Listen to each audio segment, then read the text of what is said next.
Γενικά στους λούτσους προτιμώ να χρησιμοποιώ μεγάλα τεχνητά, όπως μεγάλα μίνο, τα οποία βυθίζονται 70 πόντους το πολύ. Γενικά είναι ψάρια τα οποία τρώνε στα μεσόνερα.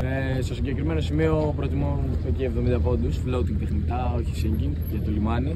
Αλλά και τα sinking είναι πάρα πολύ καλά σε βραχώδεις περιοχές.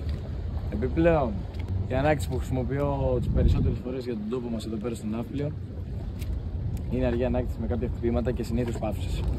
Είναι αναλόγως στην περιοχή, έχει τύχει παιδιά να πιάσουμε λούτσο σε πάρα πολύ γρήγορη και έντονη ανάκτηση.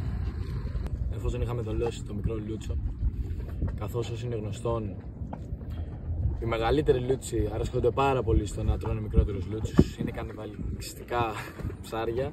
Δυστυχώς ο μικρός λούτσος πέθανε στην προσπάθειά του